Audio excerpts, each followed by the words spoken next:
When I first started the show, I started it as a way to both connect with and interview new people and develop new relationships and make new connections. But one of my foundational beliefs or desires in starting the show was that I wanted to interview people that I was close to in my life.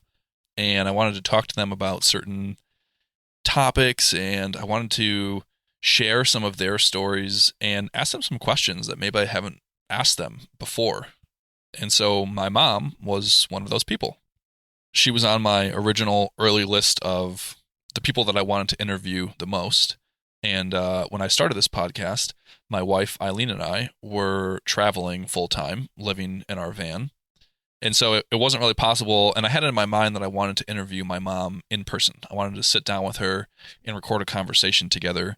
And so Eileen and I got to record our conversation together because we were living together in the van. And I had to wait until we were back in Michigan in order to have a conversation with my mom.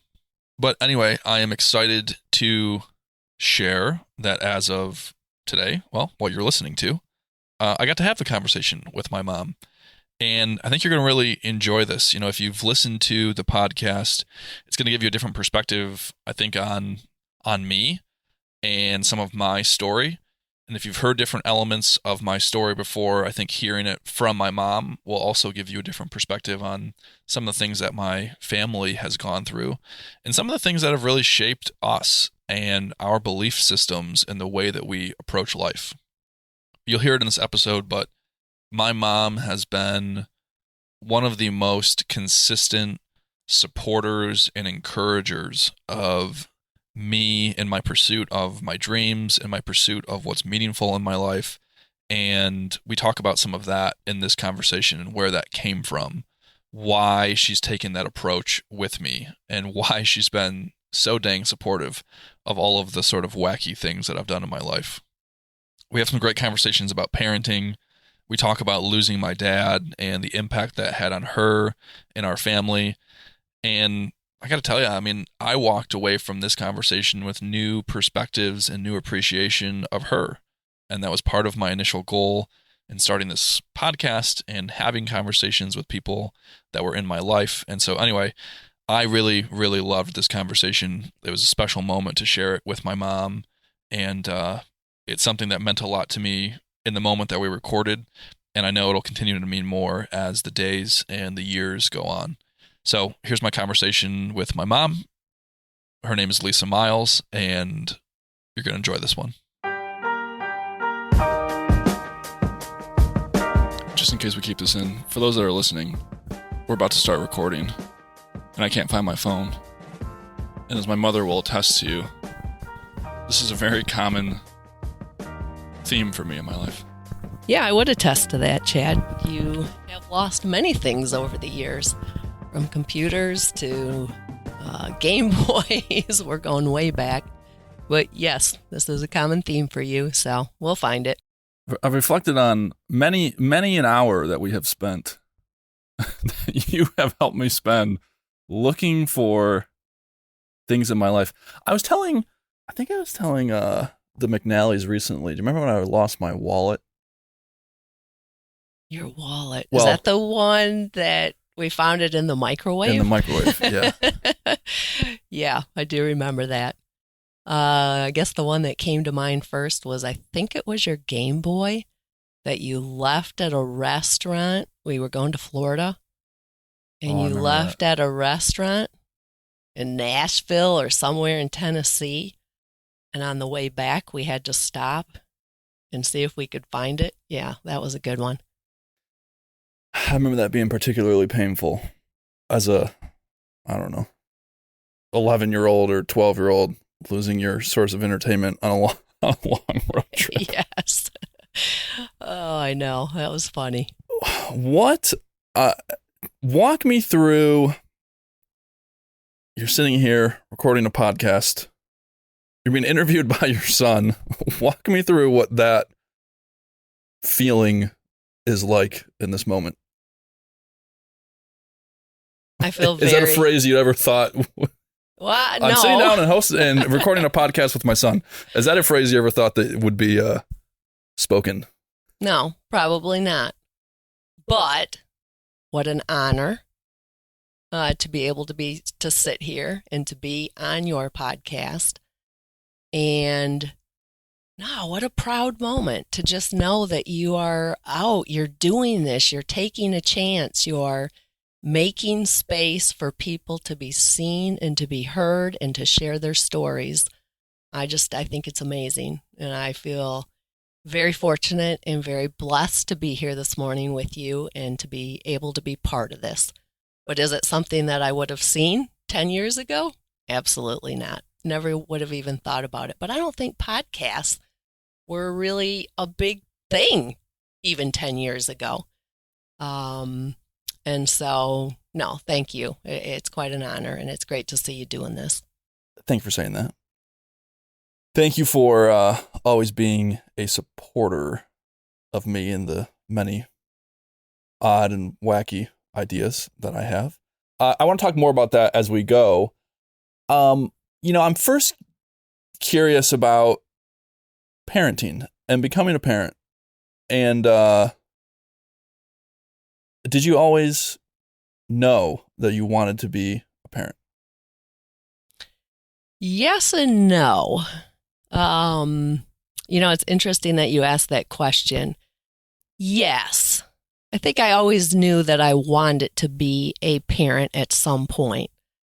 When your dad and I actually kind of decided that maybe it was time to start trying, I'm not sure I was ready then. And it was kind of like, oh gosh, this is being a parent, once you make the commitment, it's a lifetime commitment. And so there's part of you that, are you ever really ready for it? I mean, at some point you just have to take the chance and see if it's the right thing and going to work for you. But yes, I always knew that I wanted to have kids. And both, your dad and I, just the family, the connections, the being able to, raise your own children, to bring some people into the world, to teach them your values, there's just something about family. And so, I always knew that I wanted to be a parent. And when I look back on it, that is probably the greatest thing that I have done, is to bring 3 children into the world and to see the way that you have turned out and the, human beings that you've become, and you're kind and you're out doing things in the community and in the world, and you're empathic and intelligent and open-minded, and there's just so many great things. And so, my greatest blessing by far is being a parent. Well, I feel very lucky to have you as my parent, as my mom. I've got to imagine. I think because my childhood experience and growing up with you and dad and having you as parents, I feel like that maybe instills some of those same things. It's always been kind of a no-brainer for me that I also want to be a parent because of many of those same reasons. I want to be able to raise children. I want to instill in them the values that I feel like I've learned from you, from grandparents, from, we're blessed to have a very close-knit family on both sides of our family. Yeah, true. And so I found myself always just sort of assuming that that's a path that I want to go as well. Then you get to be this age, and like you said, Eileen being my wife, of course, we're quite certain we want to have a family. And then there's some days where you're like, I don't know, this whole independence thing, is kind of nice. And then there's that feeling of like, I don't know if we're ready for it, and whatever that means. And yet every time, well, I guess as I'm driving over today and I'm thinking about this conversation that we're having, I just feel like it would be such a meaningful thing that I'd be sort of robbing myself of if I don't at least allow for the possibility of a moment like this where 20, 30 years down the road, you get to sit across from your child that you got to raise and see through all of their temper tantrums and blow-ups and all the things. and develop more of an adult relationship with them. And I feel like that's got to be a special thing as a parent. Yeah, it is. And I think there is no doubt that making the commitment to being a parent, I have also said this to many people, it's the hardest job I've ever done. It is 24/7.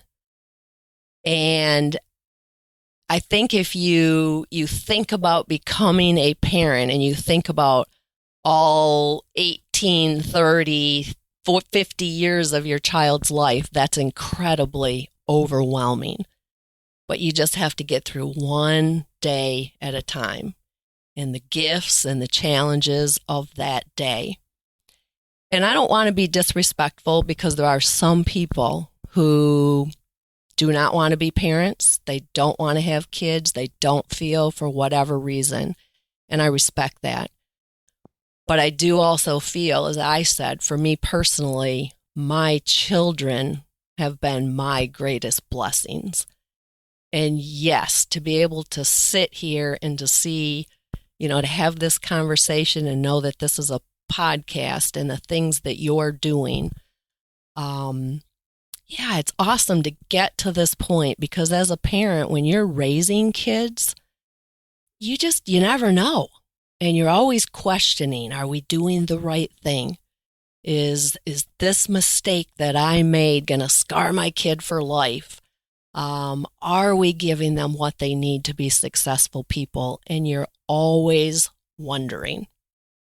And many times, your dad and I really tried to have rules and we tried to have boundaries and we tried to say no to things that we didn't feel were good that maybe your friends were doing. And so sometimes you feel like you're a fish that's always swimming upstream. There's a lot of, it's easy as a parent to just say, yeah, go do what you want.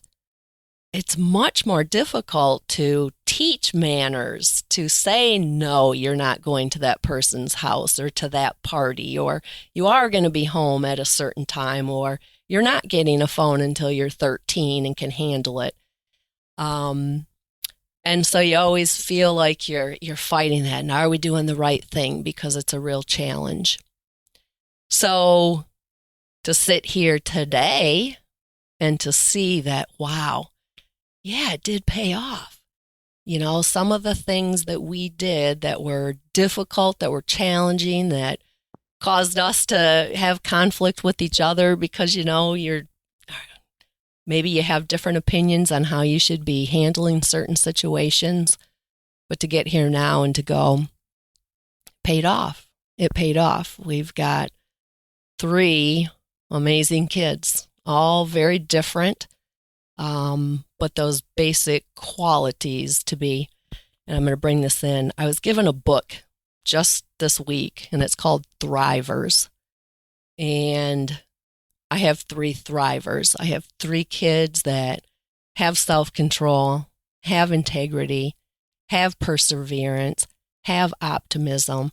This book has 7 character traits that they talk about that kids need to thrive. And I've got 3 thrivers. And that is, sometimes you don't see that until they're a little bit later. But what a gift, when you do get to this point and you can sit back and go, yeah, they're doing okay. They have some good qualities. And then now we get to, I've got a granddaughter. And then you get to see it in the next generation as well. And that's a very cool experience. Yeah, I've got to imagine that's got to be special as the family continues to grow. For context here, so my brother, Evan, has a daughter, Allie. She's about 18 months old, and she's just a pure joy.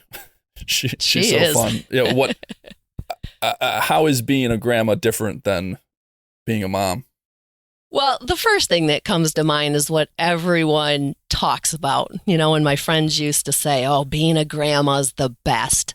You get to go hang out with the kids and have a great time with them, and then you get to leave. And you're exhausted when you leave. I mean, it is tiring.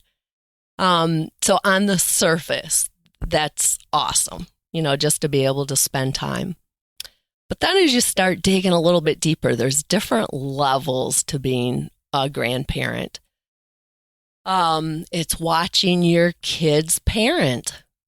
And I guess I hadn't thought about that aspect of it. But to see them be a parent, to see them doing some of the same things you did, to see them doing things differently, but the time and the effort that they put into it, there's just something that's really cool about watching your children parent. And then it comes back to what we were just saying, to see that some of those values and character traits and things that you tried to teach your kids, now you're seeing them teach it to their children. And so there's something that's very fulfilling about that as well. But yeah, it's very different than being a parent because you don't have all the responsibility. It's you get to go in, you get to do the fun things, and then you get to let the parents have all the responsibility 24/7 to make sure that that child is okay. So yeah, it's an incredible thing. And I think I also am starting to realize, I remember my dad, your grandpa, loved being a grandparent.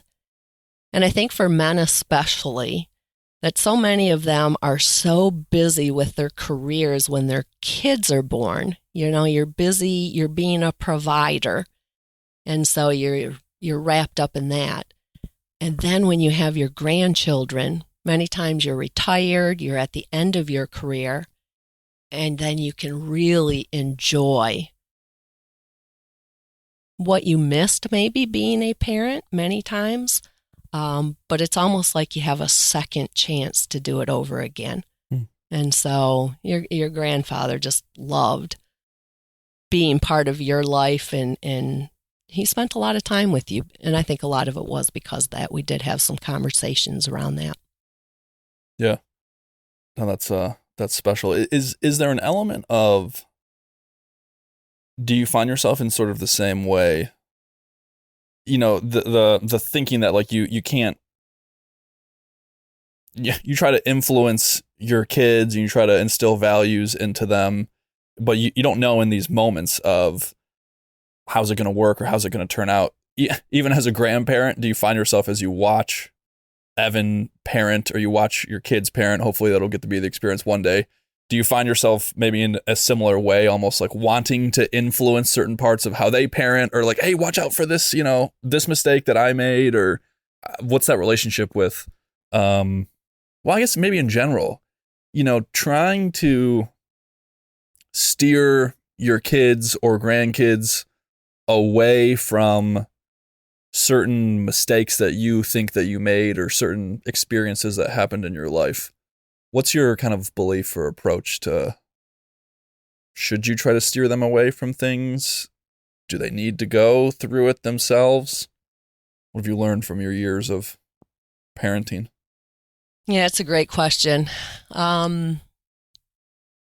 Here's what I've learned, and this would be from my years of parenting, as well as I work in a school, and I've spent 25 years working in schools with kids. I've taught parenting classes. So I think when I look at the culmination of all of that, here's what I've learned. It is the hardest thing as a parent to watch your kids, to know that they may be making a mistake or something that you don't agree with, but to keep your mouth shut. Because I believe we all have to make mistakes. It's the only way that we really learn. I can't protect you from everything. You have a journey. You have a path that you need to take. And yes, I want to influence it. I think my job as a parent is to set a good foundation, to give you the skills and the character traits that you're going to need to succeed in the world. But I cannot protect you from everything. And I think the term, that we use these days is, that helicopter parent. I just kind of hover over you and watch everything. It was interesting. Your sister obviously is 11 years younger, 9 years younger than you are, 11 years younger than her older brother. And so when she was growing up, the whole idea of, and I don't even know the right terminology, but I could basically be tracking her and have apps on my phone where I could know everywhere she was and who she was with. And I chose not to do it. And I think I was probably the only parent that chose not to do it. And boy, did I question myself on that. Should I? She's a girl. I need to be protecting her. I should know. And then there was another part of me that said, you know what? My whole generation and those before me, we grew up without people tracking us and knowing what we were doing all the time. Did I make mistakes? Absolutely. Did I do some things I probably shouldn't have? Absolutely. But you know what? I learned from them too. And that's just part of growing up.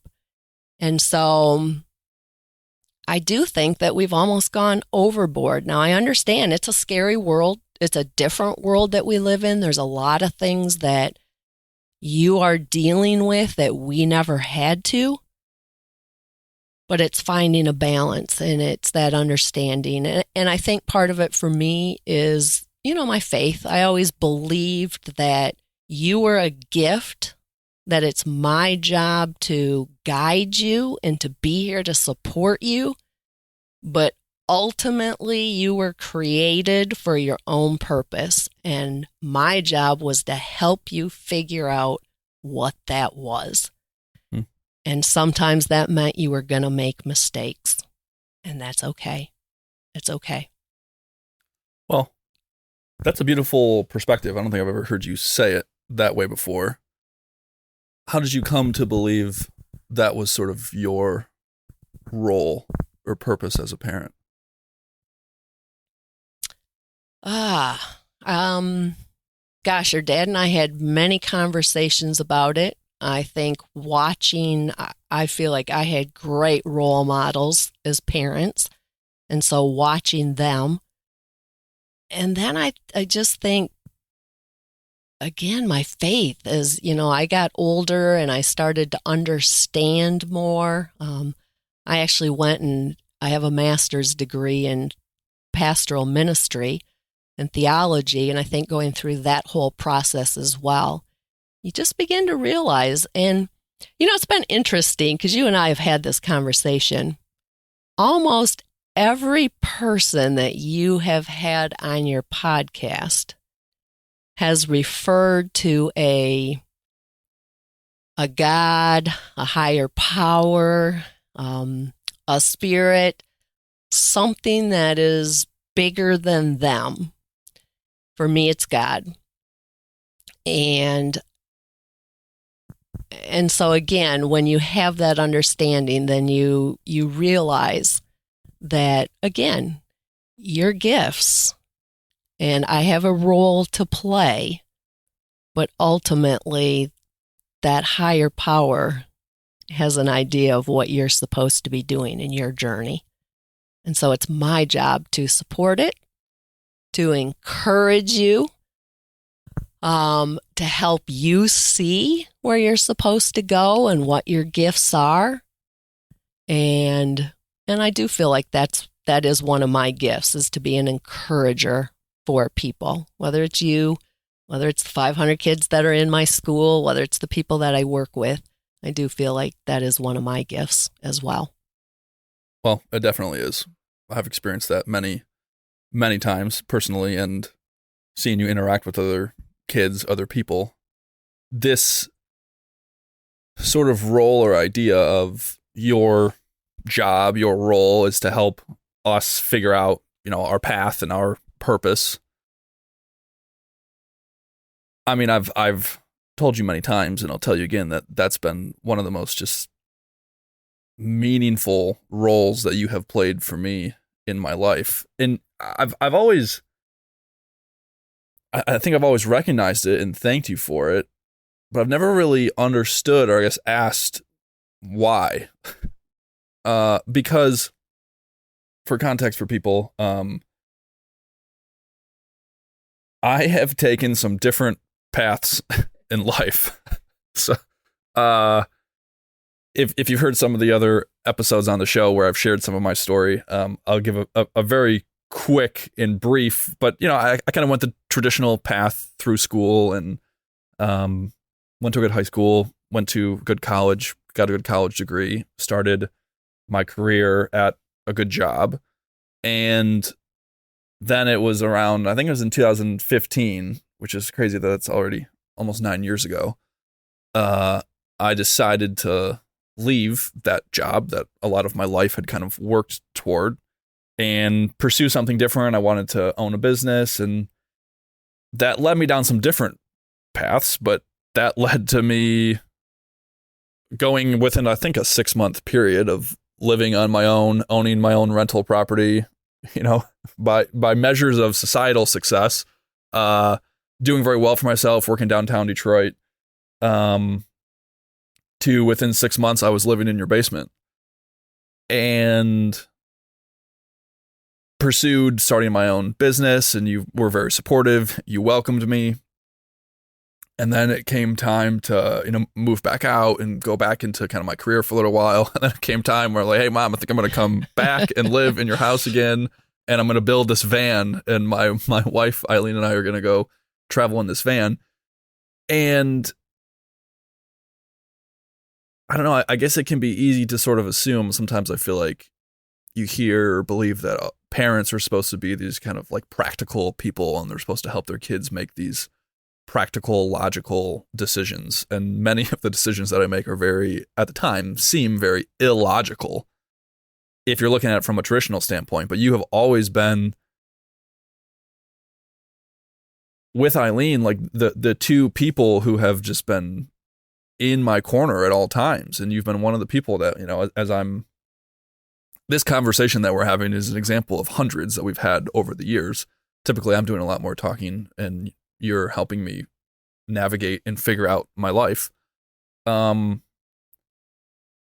you've been a consistent supporter and encourager of me to pursue whatever makes my life meaningful. And you don't push me down a certain path. And without that presence in my life, I just don't think I would have done all of these things that I've done. And I'm so glad that I have. So I say all of that to ask you the question of like, why? Why have you taken this approach with me? Because it feels like sort of easy to take a different approach and to encourage me to stay maybe a more traditional path. So why this approach, and maybe take us behind the scenes a little bit of, is it difficult because you don't know how these things are going to work out for me? Is it difficult to encourage me to go open myself up to potential failures? Yes, sometimes it is. But then I also, would come right back at you with, why not? Why wouldn't I encourage you? First off. Well, because a lot of people wouldn't. And that's true. Okay, so what is the reason why? There's probably several. Thank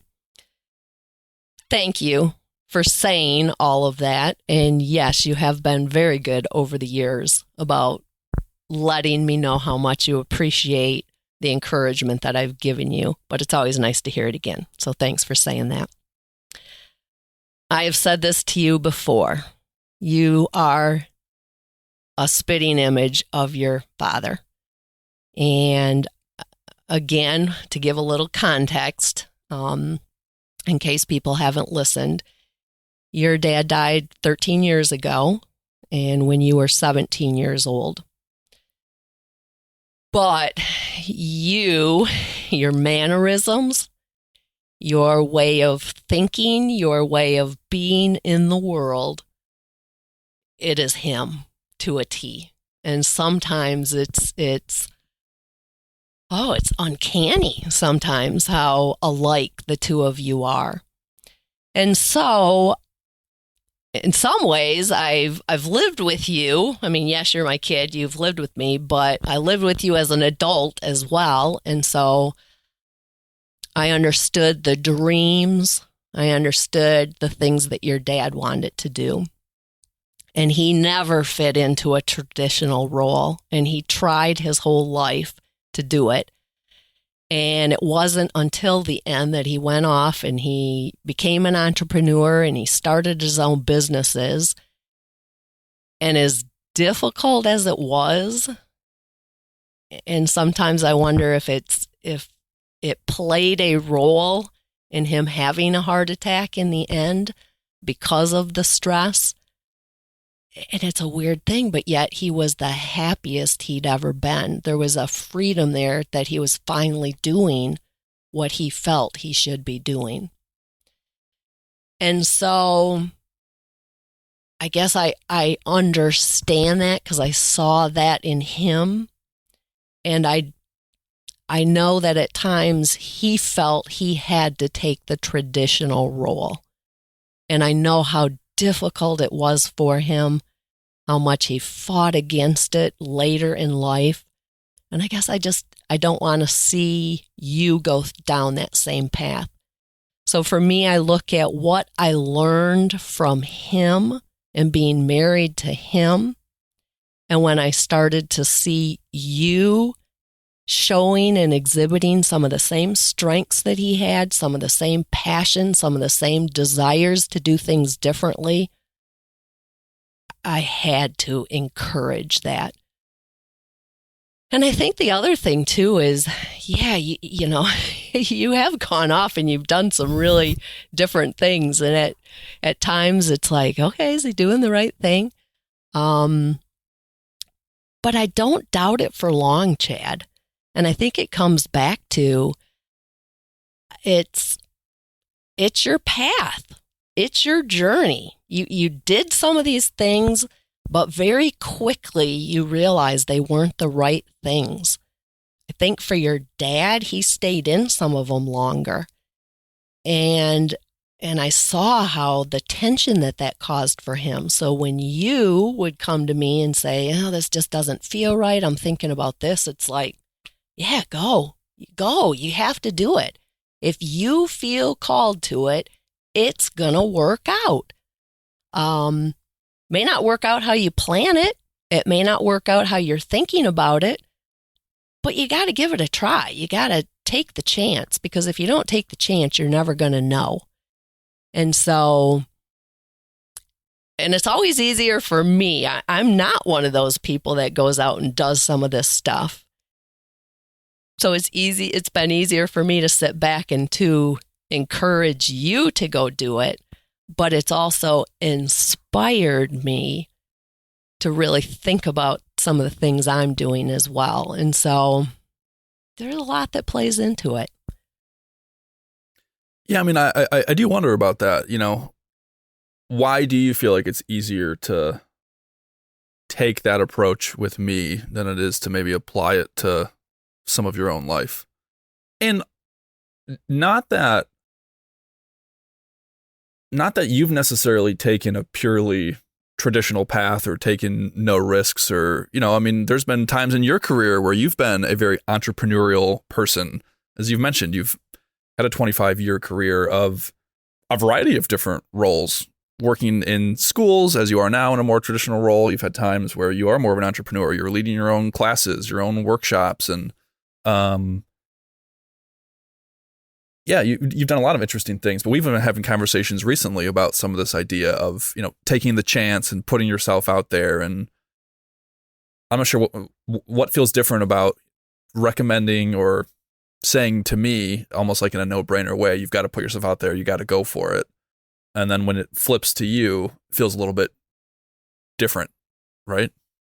Yeah, and I don't think that's probably unusual. It's always easier to give other people advice than to take your own. I keep finding that as well. Yeah. So, yeah, that is funny because I like my routines. I like, you know, my structure. I like being in control. I had to laugh, your last guest, PJ, when he was talking, right at the beginning about wanting to be in control and know the questions. And oh my gosh, that's been me pretty much my whole life. I like to know things. I like to have my routines. I like to look at my calendar on Sunday and know what's going to happen all week. And then I have to laugh because I've had several things, happen over the years. I think God stood up there and laughed and said, "Oh, that's funny. You think you're in control. I'm going to show you." The first one was when I got pregnant with your sister. Because I was done. My life was in a good spot. I had two boys, 2 kids. I was happy. And then, here we go again. Now, she has turned out to be an incredible blessing in my life, but wasn't expecting, that. And then the other thing is when I took the job 8 years ago working in an elementary school.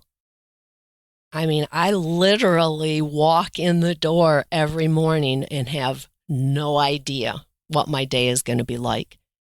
And so for a person who likes to be in control, that has probably been one of the hardest and most challenging things that I've done. But it's been great. I mean, it's been a really good thing for me. I'm going to go back. You brought up my career. And it's interesting. I did think a little bit about this week when I knew we were going to be having this conversation. I went to school to Michigan State and graduated with a degree in organizational psychology, industrial organizational psychology.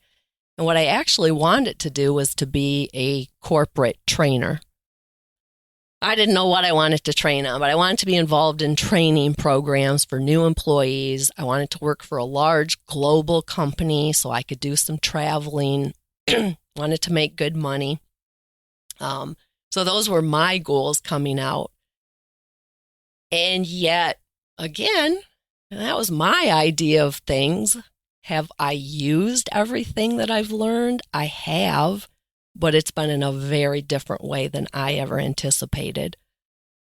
I I've really have spent 25 years in education, whether it's been drug and alcohol prevention education, whether it's been parenting education, working in a school the last 8 years. I was doing groups prior to that. But yeah, I've also had the entrepreneurship thrown at me in some ways. When your dad died, he had 3 businesses. And so he was in commercial real estate. We owned a 30,000 square foot medical building. That was one company. He owned a lot with another. That was another company. And then he had a property management company. Well, all of a sudden, those 3 companies are now mine. Lucky you. I know. And I have really not a whole lot of knowledge about them except what he shared with me over the years. But now all of a sudden they're mine. And I was thinking about this the other day when he died. So I've got those 3 companies that are dropped in my lap. At the time, I was also teaching parenting classes. I was going into the schools and doing drug and alcohol prevention. And I was working as a case manager at a substance abuse treatment center. So I've got those things going on. My husband dies, and I've got 3 kids. I've got 2 boys that are 17 and 19, and I've got a 7-year-old daughter. And now all of a sudden I'm a single parent. And, thank God the human nature is such that we do forget those difficult times. It's like for women, we always say, thank God you forget the pain of childbirth, that you'd never have another kid. And as the years have gone on, yes, some of what I went through, I I look back on it now and go, oh, it really wasn't so bad. But wow, when I hear myself say all of that, it's like, yeah, those were difficult times. There was a lot that was thrown at me. Did I ever expect, we started this conversation talking about careers. I never wanted to be an entrepreneur. And yet, I have by default ended up an entrepreneur several times throughout my life. So again, you never know the path. And it's interesting sometimes how things go a certain way. It's all been good. I've learned a lot. But yeah, I've done things that I never thought that I would be doing. How did you make it through a time like what you just talked about? I guess it's a different perspective that to hear you talk about when dad died and then being a single mom, having your career and now essentially absorbing his entire career as well and raising 3 kids, one of which was 7 years old. This is my story as well. So I was there through it all, but hearing you say it, I don't know, that way, feels different. You kind of just sit back and recognize if you were looking at this from if you're hearing this story about another family, you're kind of like, wow, that's a lot for a mom to go through. How did you make it through that period? Yeah, sometimes I'm not sure, but thank God I had God. I had my faith. That got me through. I had a great family. I mean, my mom and dad, my brother and his wife and his family, my in-laws, your dad's family was there for me. I had some great friends. And so it was those relationships, the people in my life that helped to get me through that. Yeah, I mean, it was, oh my gosh, it was an incredibly difficult time. And I think when you become a parent, if you do someday, there are times throughout your life that you really can't fully understand something until you become a parent or you go through certain situations, and then you can look back on your own parents and go, wow, yeah, I hadn't thought about some of that, or you see it in a different light now. I think also that experience, as difficult as it was,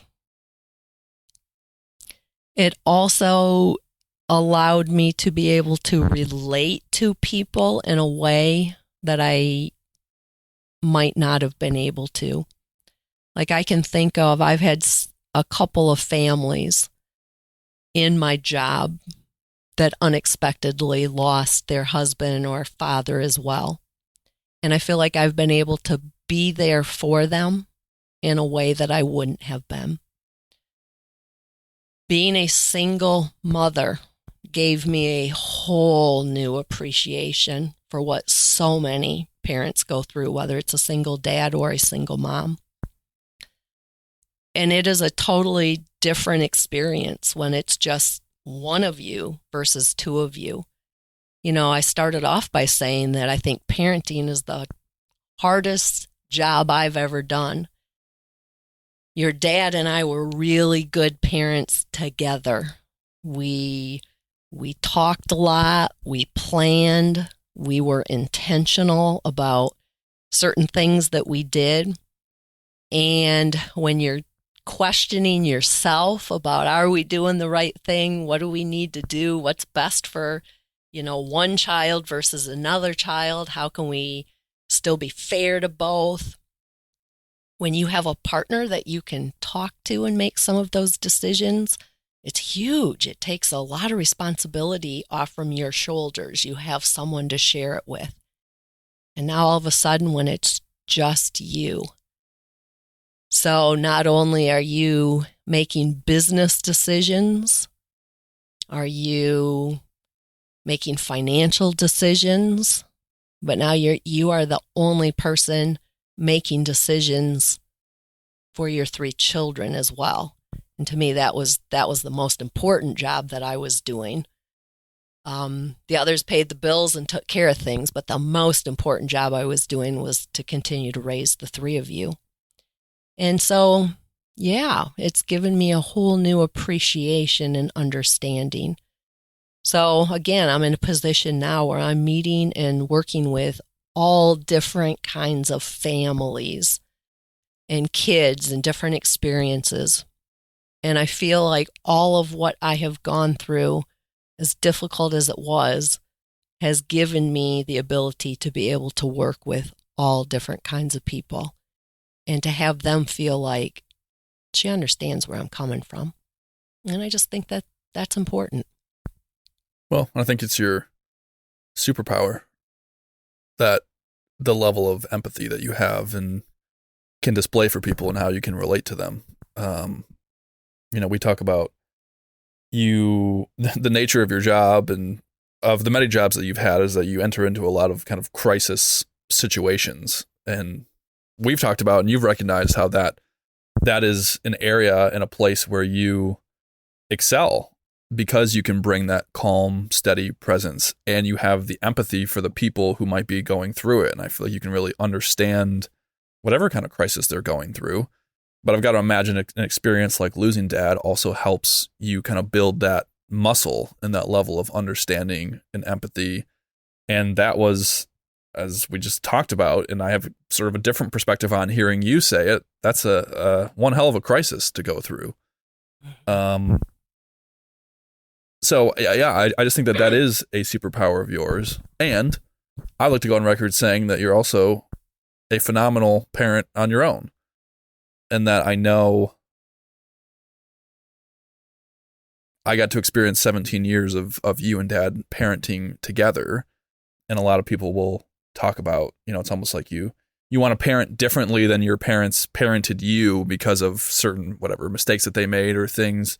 I've always found myself feeling like I actually want to parent almost exactly like my parents parented me because I feel like it worked very well. And I have a lot of respect for the way that you both parented me together. And I have a lot of respect and appreciation for you as a parent on your own. And I think it's just a testament to you and to your strength and character and faith to spend the last 13 years parenting on your own. And, as you talked about, to still have 3 kids who display the kind of values and things that you wanted to instill, well, you've still carried out that job for 13 years. So I think that's important to say as well. Well, thank you. And I do appreciate that. I think you and your brother had the benefit of both. It's your sister that I worry about. Sorry, Nikki. Because your dad was he's the one that would do the Excel spreadsheets and come up with manners camp. He was the disciplinarian. He was the one that could say, no, they are not going to have a cell phone till they're 13. Because I would be the one that would go, oh, all their friends do. It's really not so bad kind of thing. So we balanced each other. So when I didn't have him, I know that your sister got away with a lot more than what you guys did. And I have worried about that. Plus, when you have, your third child, any parent that has 3, 4 kids, by the time you get to the third and the fourth one, it's kind of like, yeah, sure. Your attitude is much different. You're much more lenient with them. But again, thank you for saying that. It hasn't always been easy, but yet, yeah, overall, there is nobody that's perfect. And every parent will have their doubts. There's things I look back on and wish that I had done differently, but in the end, you do the best that you can. But none of us are perfect. There's no doubt about that. The parenting on your own might be different. Doesn't make it worse. And I mean, look at look at the role model that Nikki gets to have as she's growing up, and whether she recognizes it in this moment or not, or in the future, I think, I think she would recognize it now, but that the mom that she's got to experience throughout her lifetime of 20 years, and seeing you go through a crisis like that. Again, she was 7 years old. She was young, but she's very observant. And, I think a lot of these things really stick with her and have an impact on her. And so for her to have the role model that you have been of going through this and being a woman who's very proud and capable and can be independent, I feel like all those things have had a big impact on her. And now it's been fun for, I think, all of us, because I'm sort of in like the half pseudo parent, and that, there were times when I was back home and I was 20 years old or whatever, and she's going through middle school and high school, and I get to help play a little bit, get a little taste of that sort of, parenting type role, it felt like. And it's been very special to see her go through college and now start her career, and, see her get to do some of the things that you kind of hope your siblings, your kids will go through. And I don't know, it's been special for me as well to just kind of see that come to life. But I think, I don't think you can overlook the role model that she has gotten to see in you as you have been a single parent. And I've got to imagine that makes a big impact. It does. And it has been nice, because we've had, I would say within the last probably year, Nikki and I have had some conversations where she will acknowledge the fact that she has seen me as an independent, person who persevered, who has made it through. And yes, that has felt good. You are correct. I think she has observed a lot. And again, it just comes back to that you don't always know sometimes what you're doing for 20 years, 25 years. And it's not until your kids get to be adults that you start to hear them thank you, appreciate some of the things, see them do things that you go, oh, they did get that, or they did learn from me. She's finally to a point where, yes, I am starting to see some of that, and it does feel good. And you also brought up, and I did want to acknowledge this, you and your brother were in a very interesting position, I would say probably for several years, of being a sibling, but also being a father figure to her. And I don't think that's not always an easy role to have to walk, but the two of you have done an amazing job of being a brother when you needed to be, but also being a father figure when she needed someone. And I think for her, that's because I did worry about her growing up without a dad. Because for a girl, your relationship with your father is really important. I mean, my dad set for me what I looked for in a man, because the way he treated grandma, my mom, the way he treated me. And so, there was part of me when Dad died, it was like, oh my gosh, she lost that. And yet you and your brother Evan have stepped up and you have provided that for her, which I'm sure probably always hasn't been easy to do, but you've done a great job with it. Well, it's one of those unexpected but fulfilling roles or opportunities. I think we've talked about losing Dad. You never wish that upon yourself. You never wish that upon anyone. And if we could bring him back, I would still do that in a second. And yet I think I see a lot of value in taking these opportunities to reflect back and see the different things that we've learned, and things that these opportunities that were created for Evan and I to be these sort of father figures and to play a different role. And I guess all of that is unexpected, but I think has been special. Are there, I mean, are there perspectives that you have gained or ways in which you've changed since losing dad? I talk about at length, like the biggest impact by far that it's had on me is this just approaching my life with this kind of sense of urgency, specifically with the things that are meaningful to me and some of the dreams that I have, and that I'm just not willing to wait to pursue things that I think are going to make my life more meaningful. That's been a massive impact that I think if I don't lose dad, if he doesn't die when I'm 17, I don't think I approach life in the same way. Has there been a perspective that you have gained or a change that you look and can point to and say, yeah, losing dad really made this impact in my life? Yeah, I would say it would be probably a similar thing for me too. It does make you realize, I think that's the interesting thing when somebody dies, it's like your life, the people that are impacted directly, your life changes instantly. It stops. And the rest of the world just goes on like nothing has happened. It does make you stop. It does make you realize that your time here is limited. I don't know. There is no guarantee I'm going to wake up tomorrow morning. There's no guarantee I'm not going to walk out of here and on my way, go to Target and get hit by a car and that's it. It makes you realize all that.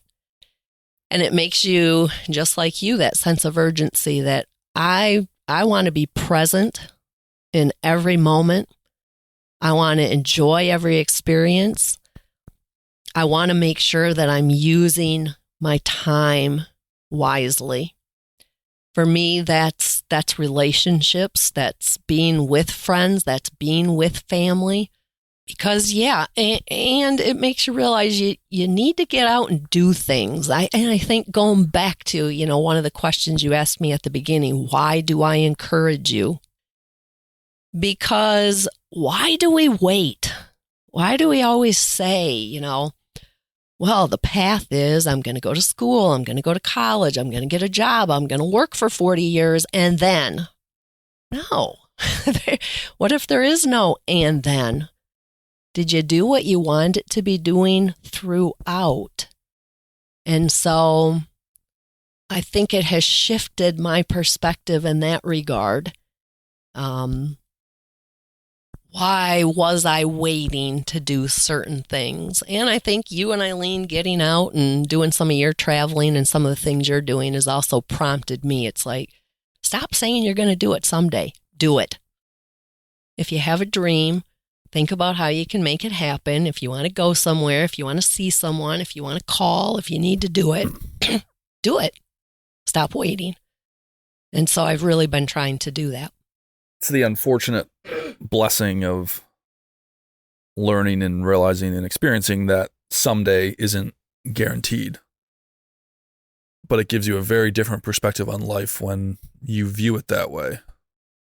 Yeah, no, it really does. And as you've said, yeah, your dad dying was one of the most tragic things that has happened. But there were blessings that have come from it. And I think so many times in life, that's the ironic piece. The most difficult things that we go through, there's blessings that come. And I mean, I could tell you many, but you've alluded to some of them. We've all done things and been challenged in ways that we wouldn't have if Dad was still here. And that's a good thing. So again, it's that reminder that through those difficult, challenging times, there can be good and there can be blessings that come from it. Which again goes back to at the beginning, when we talked about parenting and the style of letting your kids make mistakes. That's why sometimes I think it's so important. God, it's painful. It's painful to watch your kids make a mistake, to have to go through a difficult time. But I guess I've also learned that that's where the most growth takes place. I know that personally, and I know that for you as well. So, yeah, it does. It gives you a different perspective. Is there a dream or a, chance or a different path that you find yourself at this stage of your life wanting to take, but are maybe afraid to pursue? Oh, I'm laughing. Well, it depends on the day that we talk as to how I might answer that question. I love what I'm doing right now, working in a school. Not something I ever thought I would do. Well, there's not necessarily a lot of prestige or even respect sometimes for what I do. And yet, every day, I have the opportunity to interact with 500 kids and to have an impact on their life. To have a relationship with them, to give them a hug as they come in the morning, to make them feel welcome, to make them feel loved, to encourage them, to find their strengths, follow their dreams. And I sit back and I say, there's not a more important job. I have said parenting was the most important job I've ever done. I get to parent, and I'm doing this in parentheses, 500 kids every day. What an honor. What a blessing. What a gift. If I had a dream, it would be to impact even more than that. I work in one school. What if I could impact thousands of kids across the United States, whether it's through the education system or in another way? I guess that would be my dream. As I sit here right now, there's part of me that says, I have no idea how that's going to happen. I'm getting too old for that. I don't have that kind of energy, and I could sit and find all kinds of excuses. And yet, I just try to remind myself that if that is supposed to happen, the doors will open. I just have to have the courage and be brave enough to walk through them. And if not, then I'm perfectly content where I'm at, knowing that I am having an impact on 500 kids a year. I mean, they change. We've got new ones that'll be coming next year. And that's okay too. So I'm open,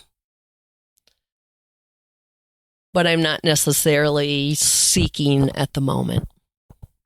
That's a fair answer. Well, I always enjoy the perspective that you've shared over the years. You've before made the comment of like, I don't know what I want to do when I grow up or when I get older. And I just think that's a great perspective to maintain through life, in that, in the relative scheme of things, God willing, you still have many, many years left on this planet to make an impact, to do things. And I just think that that's a great perspective, as far as there's still so much value that you can bring to the world in the role that you're in now. Maybe that's a different role. Maybe that's something completely different. But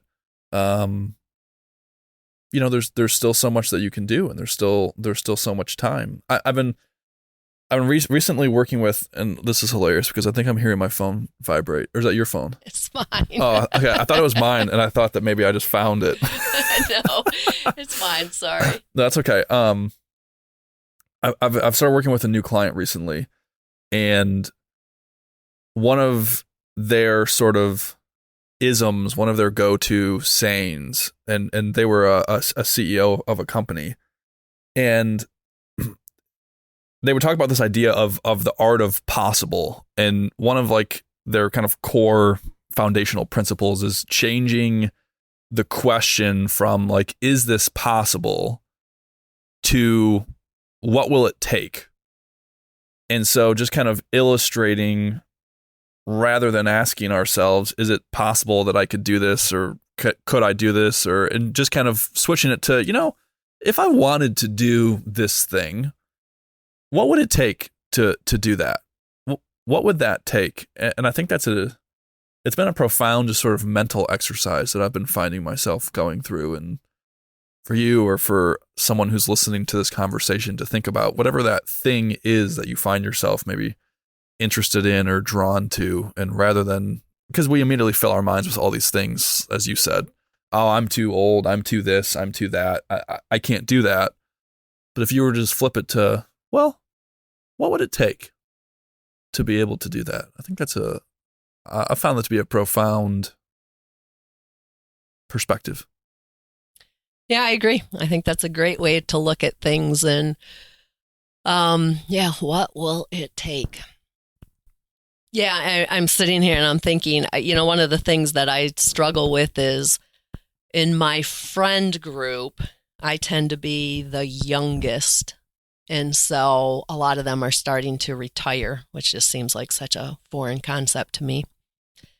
And so there's that part of me that says, oh, geez, everybody else is retiring. I guess I should start thinking about that. And then there's another part of me that's saying, I feel like I'm just getting started.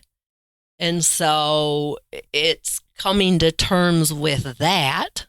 Okay, do I just kind of, take it easy and enjoy, not putting a whole lot of energy in, riding things out till I retire and then going off and doing this, versus no, I think I still have things that I want to do and accomplish. And then we can come back to, and what would that take if I wanted to pursue some of those things? But I think it's getting over that hurdle first of, which route am I going to take here? Which road? I've got two paths. Which one am I going to take? Well, as your son, and as we wrap up our conversation, I see in you a lot of potential still in the impact that you can make. And again, as we have these conversations, I always want people to, my wish for people is just pursue what's meaningful, and going to add meaning to their life. And so if we're defining that impact as continuing to make an impact on 500 new kids each year as you are in the role that you're in, I think you have an incredible impact on the lives of some of these students. And we've seen that. You've gotten some testimony of students 10, 15 years down the line who have come back and found you and said, hey, I want you to know what an impact you've had on my life. And so I just, it makes me happy as your son to hear you have this perspective of feeling like there's still, kind of some work to do and some impact to be made, because I look at you and I see the same thing. And I wholeheartedly believe that. And I think that there's a lot for you to still do and accomplish. And I just want to continue to see you do that and support you in the same way that you've supported me. So I want to say that, and just thank you again for, as I've told you, I look at having you as a parent, having you as a mom has been an honor. And the things that you've both instilled in me and this role of supporter and encourager that you've taken, especially in this kind of recent chapter in my life, as I've really done some different things. You've just been a constant voice, not only encouraging me, but almost, pushing me to pursue the things that I think are going to be meaningful.